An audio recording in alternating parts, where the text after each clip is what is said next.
Muslim ticket should have been handled more maturely than what we did. Fayemi, welcome to the news and thank you for tuning in to listen. Please subscribe to our channel. Ekiti State Governor Fayemi has revealed what we would have done differently to avert the controversy surrounding the decision of his party, the Ruling All Progressives Congress (APC), to float a Muslim presidential candidate and running mate ahead of a 2023 presidential election. Fayemi, who revealed what he would have done during an interview on VOP 90.3 FM, said his party members arguing that the decision was taken based on competence should have been more tempered and matured in the argument. I think they could have been more tempered and matured about it. I also believe that as a party we ought to have been more strategic about it. I think there was a time factor that affected the whole thing. Remember, Tinubu was in France. He came back from France and it was barely a week to the INEC deadline for submission of names.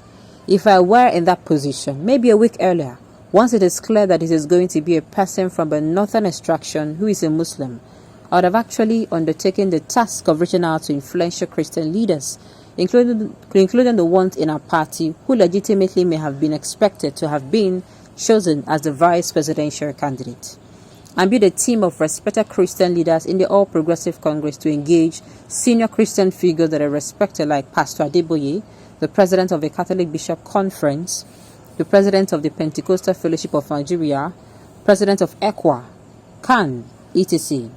We ought to have reached them because I think they also just felt insulted that this thing just came just like a bolt out of the blue.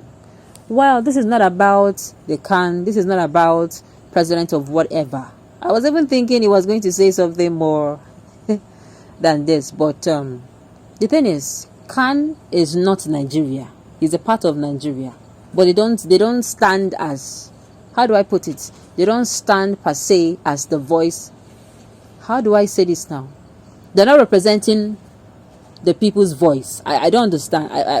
Whoever they endorse is not whom Nigerians must vote for. That's what I'm trying to say. They don't have the backing of, okay, if CAN or if Adeboye or if the Christian Association body, PFN or other bodies, even if they reached out to these people and these people agree, this is against, whether you like it or not, it is against, it is fueling the religious crisis we're having in Nigeria. It is just as simple as that. Now, let me deviate a little from the news article. People who caused this problem, it is the People Democratic Party.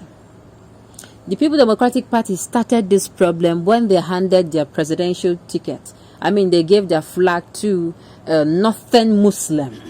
We have a northern Muslim sitting on the seat of the president. Then you are giving your presidential flag, you are giving your ticket to a northern Muslim as well. Now then start this whole problem.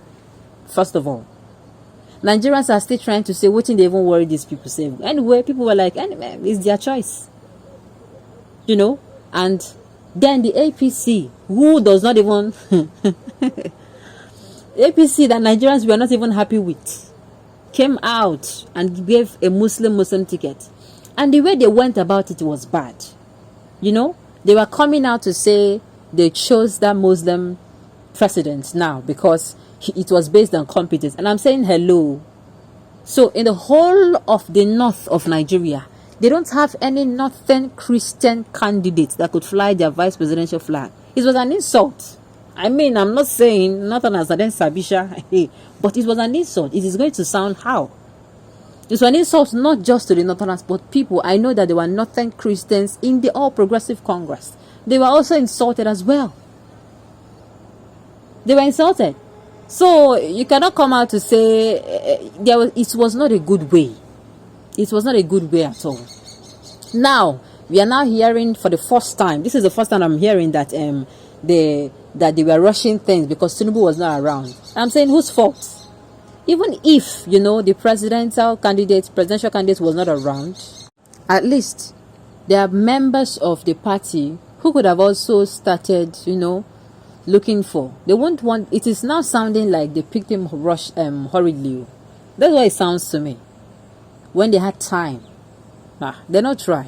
If they even picked him hurriedly, now they just matter yaba go gas for their head. Because that means this man now it was not even their choice. They just had to pick him and put him there. Anyway, whoever APC decides to put is their own problem.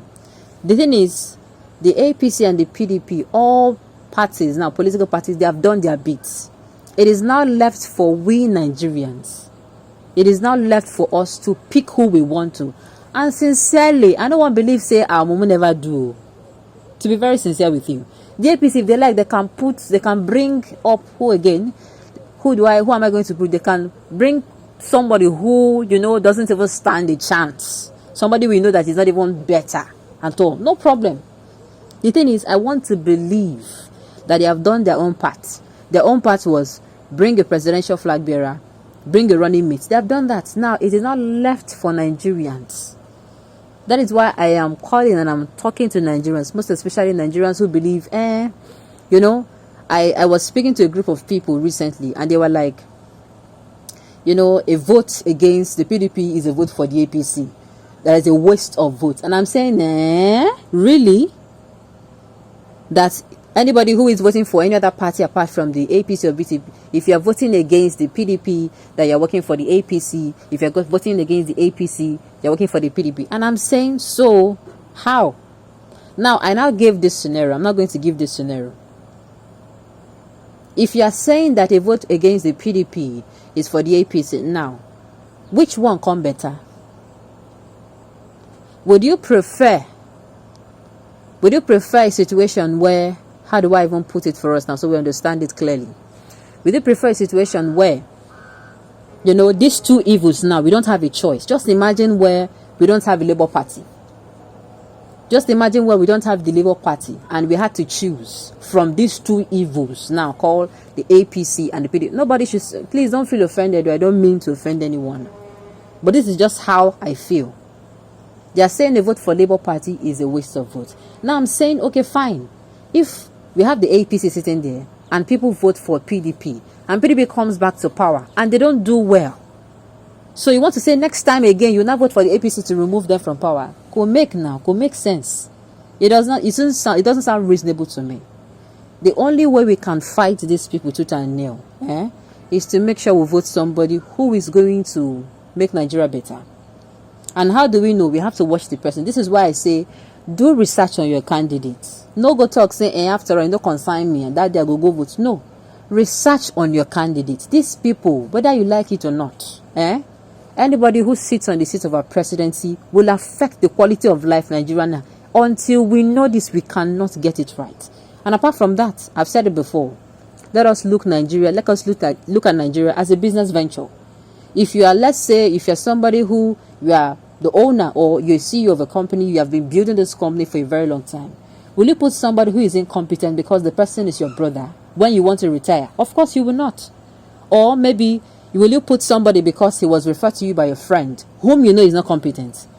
If you want to retire, you will even get somebody who maybe the person might even be your grandson's mate. So far that person is competent and will make your country to remain. You will keep getting profit and giving value. And your company is going to stand over time. That is the person you're going to be going for. So let us get the person who is going to make Nigeria a better country. Who will set Nigeria on the path of positive and progressive growth. Alright, on this note, we have come to the end of the news. We say thank you for tuning in to listen. Until I come your way next time, enjoy the rest of the day.